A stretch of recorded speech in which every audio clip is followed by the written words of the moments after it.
ಒಬ್ಬ ರಾಜ ಅಹಂಕಾರದಿಂದ ಒಬ್ಬ ಮಹರ್ಷಿಯ ಆಶ್ರಮಕ್ಕೆ ಕಾಲಿಟ್ಟಿದ್ದ. ಆದರೆ ಅಲ್ಲಿಂದ ಹೊರಡುವಾಗ ತನ್ನ 1000 ಮಂದಿ ಪುತ್ರರನ್ನೇ ಕಳೆದುಕೊಂಡಿದ್ದ.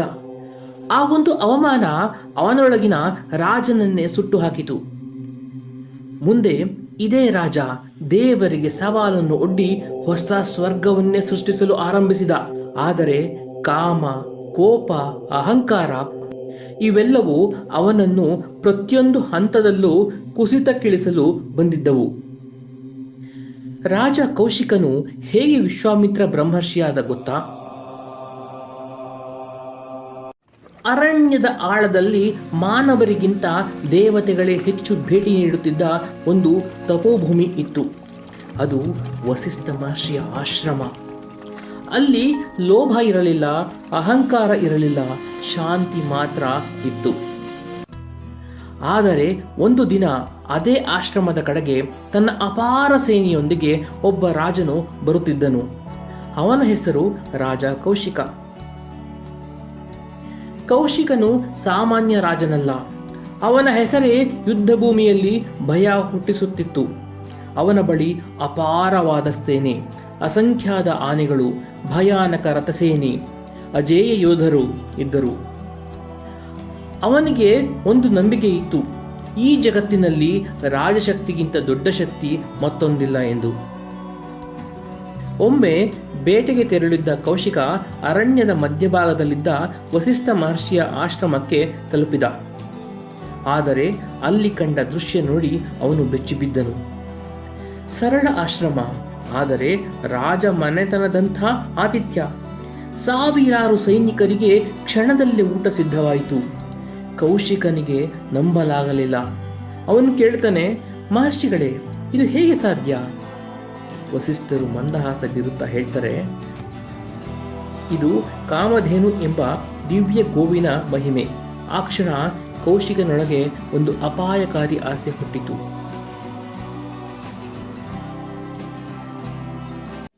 ರಾಜ ಕೌಶಿಕ ಹೇಳ್ತಾನೆ, ಇಂತಹ ದಿವ್ಯ ಗೋವು ಒಬ್ಬ ಮಹರ್ಷಿಯ ಬಳಿ ಯಾಕಿರಬೇಕು? ಇದು ರಾಜನ ಬಳಿಯೇ ಇರಬೇಕು. ಅದಕ್ಕೆ ಶಾಂತರಾದ ವಸಿಷ್ಠರು ಹೀಗೆ ಉತ್ತರಿಸ್ತಾರೆ, ರಾಜನೇ, ಕಾಮಧೇನು ಆಶ್ರಮದ ಧರ್ಮಕ್ಕಾಗಿ ಇದೆ. ಆದ್ದರಿಂದ ಅದನ್ನು ನಾನು ನಿಮಗೆ ನೀಡಲಾರೆ. ಅಹಂಕಾರದಿಂದ ಕೌಶಿಕನ ಕಣ್ಣು ಕೆಂಪಾದವು. ಅವನು ಗರ್ಜಿಸಿದನು, ಕಾಮಧೇನುವನ್ನು ಕೊಂಡೊಯ್ಯಿರಿ. ಆ ಕ್ಷಣ ಕಾಮಧೇನು ವಸಿಷ್ಠರ ಆಜ್ಞೆಯ ಮೇರೆಗೆ ಭೀಕರ ದಿವ್ಯ ಸೈನ್ಯವನ್ನೇ ಸೃಷ್ಟಿ ಮಾಡಿತು. ಅರಣ್ಯವೇ ಯುದ್ಧ ಭೂಮಿಯಾಯಿತು.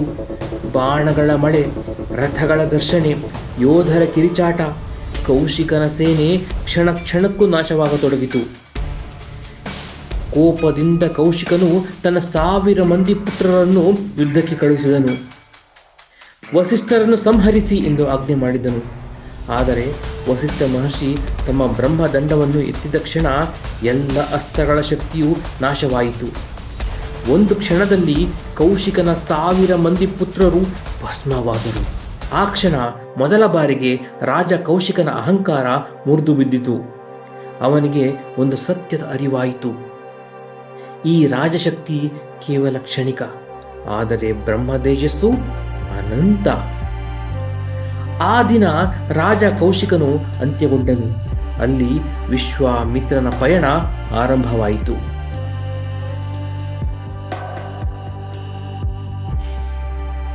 ರಾಜ್ಯ, ಐಶ್ವರ್ಯ, ಅಧಿಕಾರ ಎಲ್ಲವನ್ನೂ ತೊರೆದು ಕೌಶಿಕನು ಅರಣ್ಯಕ್ಕೆ ತೆರಳಿದನು. ಹಗಲು ರಾತ್ರಿ, ಮಳೆ ಬಿಸಿಲು, ಅವನು ಅಚಲವಾಗಿ ತಪಸ್ಸನ್ನು ಮಾಡತೊಡಗಿದನು. ವರ್ಷಗಳು ಕಳೆದವು. ಅವನ ದೇಹದ ಸ್ಥಿತಿ ಕ್ಷೀಣಿಸಿತು. ಆದರೆ ತಪಸ್ಸಿನ ಅಗ್ನಿ ಇನ್ನಷ್ಟು ಪ್ರಬಲವಾಯಿತು. ಅವನು ತಪಸ್ಸಿನ ತೀವ್ರತೆ ನೋಡಿ ದೇವತೆಗಳಿಗೂ ಭಯ ಶುರುವಾಯಿತು. ದೇವತೆಗಳು ಹೀಗೆ ಯೋಚಿಸುತ್ತಾರೆ, ಇವನು ಇನ್ನೂ ಎಷ್ಟು ಶಕ್ತಿಶಾಲಿಯಾಗಬಹುದು? ಅವನ ತಪಸ್ಸಿನಿಂದ ಅನೇಕ ದಿವ್ಯಾಸ್ತ್ರಗಳು ದೊರಕಿದವು. ಆಗಿನಿಂದಲೇ ಕೌಶಿಕನು ವಿಶ್ವಾಮಿತ್ರ ಎಂದು ಪ್ರಸಿದ್ಧನಾದನು. ಆದರೆ ಅವನ ಗುರಿ ಇನ್ನೂ ಪೂರ್ಣವಾಗಿರಲಿಲ್ಲ. ಅವನಿಗೆ ಬೇಕಾಗಿದ್ದು ಬ್ರಹ್ಮರ್ಷಿ ಪದವಿ. ಒಮ್ಮೆ ತ್ರಿಶಂಕು ಎಂಬ ರಾಜ ವಿಚಿತ್ರವಾದ ಆಸೆಯನ್ನು ಋಷಿಗಳ ಮುಂದೆ ವ್ಯಕ್ತಪಡಿಸುತ್ತಾನೆ.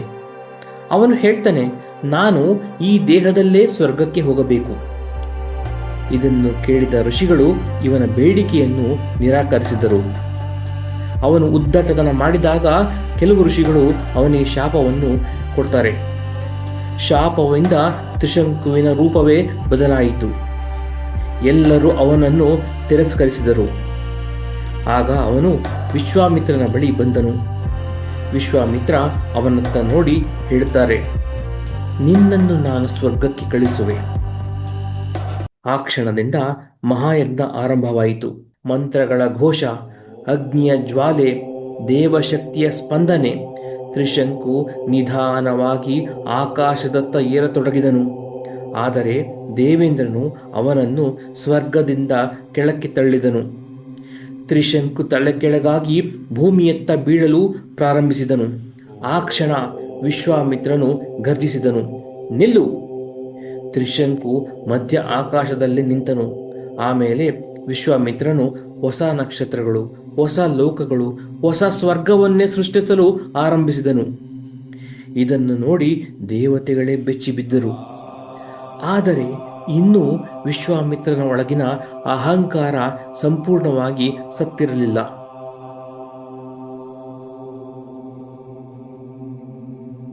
ವಿಶ್ವಾಮಿತ್ರನ ತಪಸ್ಸು ಮತ್ತಷ್ಟು ಪ್ರಬಲವಾಯಿತು.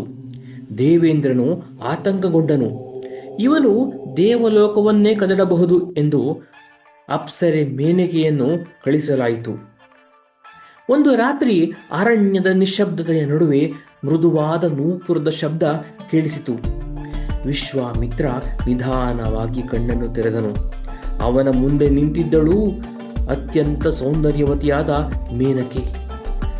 ಅವಳ ಸೌಂದರ್ಯಕ್ಕೆ ವಿಶ್ವಾಮಿತ್ರನು ಮನಸೋತನು.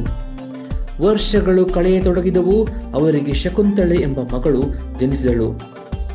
ಆದರೆ ಒಂದು ದಿನ ವಿಶ್ವಾಮಿತ್ರನಿಗೆ ಸತ್ಯದ ಅರಿವಾಯಿತು. ಇದು ನನ್ನ ತಪಸ್ಸನ್ನು ಭಂಗಪಡಿಸಲು ಮಾಡಿರುವ ಯುಕ್ತಿ. ಅವನ ಮುಖದಲ್ಲಿ ನೋವು ಕಾಣಿಸಿತು, ಏಕೆಂದರೆ ಅವನು ಮತ್ತೊಮ್ಮೆ ತನ್ನ ಗುರಿಯಿಂದ ವಿಮುಖನಾಗಿದ್ದನು. ಅವನು ಮೌನವಾಗಿ ಅಲ್ಲಿಂದ ತೆರಳಿದನು. ಮತ್ತೆ ತಪಸ್ಸಿನ ಅಗ್ನಿಗೆ ಮರಳಿದನು. ವಿಶ್ವಾಮಿತ್ರನ ತಪಸ್ಸು ಮತ್ತೆ ಭೀಕರವಾಗಿ ಪ್ರಾರಂಭವಾಯಿತು. ದೇವೇಂದ್ರನು ಮತ್ತೊಮ್ಮೆ ಭಯಗೊಂಡನು. ಈ ಬಾರಿ ಅಪ್ಸರೆ ರಂಭೆಯನ್ನು ಕಳುಹಿಸಲಾಯಿತು. ಆದರೆ ಈಗಿನ ವಿಶ್ವಾಮಿತ್ರ ಹಿಂದಿನವನಲ್ಲ. ಅವನು ಯುಕ್ತಿಯನ್ನು ಅರಿತುಕೊಂಡನು. ಕೋಪದಿಂದ ಗರ್ಜಿಸಿದನು, ನೀನು ಸಾವಿರಾರು ವರ್ಷಗಳ ಕಾಲ ಕಲ್ಲಾಗಿರು ಎಂದು ಆ ರಂಭೆಗೆ ಶಾಪ ಕೊಟ್ಟನು. ಆ ಕ್ಷಣ ರಂಭೆ ಕಲ್ಲಾಗಿಯೂ ಬದಲಾದಳು.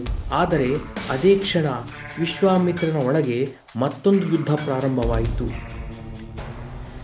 ಅವನು ಹೀಗೆ ಹೇಳಿಕೊಳ್ತಾನೆ, ನಾನು ಇಷ್ಟೊಂದು ವರ್ಷಗಳ ಕಾಲ ತಪಸ್ಸನ್ನು ಮಾಡಿದರೂ ಕೂಡ ನನ್ನ ಕೋಪವನ್ನು ಗೆಲ್ಲಲಾಗಲಿಲ್ಲ. ಆ ಕ್ಷಣ ಅವನಿಗೆ ಅರಿವಾಯಿತು, ಶತ್ರು ದೇವೇಂದ್ರನಲ್ಲ, ತನ್ನೊಳಗಿನ ಕೋಪವೇ ನಿಜವಾದ ಶತ್ರು ಎಂದು. ಈ ಬಾರಿ ವಿಶ್ವಾಮಿತ್ರನ ಗುರಿ ಶಕ್ತಿಯಲ್ಲ, ತನ್ನನ್ನು ತಾನೇ ಗೆಲ್ಲುವುದು. ಅವನು ಕೋಪವನ್ನು ಜಯಿಸಿದನು, ಆಸೆಯನ್ನು ಜಯಿಸಿದನು, ಅಹಂಕಾರವನ್ನು ಜಯಿಸಿದನು. ವರ್ಷಗಳ ತಪಸ್ಸಿನ ನಂತರ ದೇವತೆಗಳೇ ಅವನ ಮುಂದೆ ತಲೆಬಾಗಿದರು. ಬ್ರಹ್ಮದೇವರು ಕೂಡ ಅವನಿಗೆ ಪ್ರತ್ಯಕ್ಷರಾಗಿ ರಾಜರ್ಷಿ ಎಂಬ ಬಿರುದನ್ನು ನೀಡಲು ಮುಂದಾದರು. ಆದರೆ ವಿಶ್ವಾಮಿತ್ರನು ಇನ್ನೂ ಮೌನವಾಗಿದ್ದನು. ಯಾಕೆ ಗೊತ್ತಾ? ಅವನಿಗೆ ಬೇಕಿದ್ದು ರಾಜರ್ಷಿ ಪದವಿಯಲ್ಲ, ಬದಲಾಗಿ ಬ್ರಹ್ಮರ್ಷಿಯ ಪದವಿ. ಹಾಗೂ ಅವನಿಗೆ ಇನ್ನೊಂದು ಮಾತು ಬೇಕಿತ್ತು, ವಸಿಷ್ಠ ಮಹರ್ಷಿಯ ಬಾಯಿಯಿಂದ ನೀನು ಬ್ರಹ್ಮರ್ಷಿ ಎಂದು ಹೇಳಿಸಿಕೊಳ್ಳಲು. ಕೊನೆಗೆ ವಸಿಷ್ಠ ಮಹರ್ಷಿಗಳು ವಿಶ್ವಾಮಿತ್ರನ ಬಳಿಗೆ ಬಂದರು.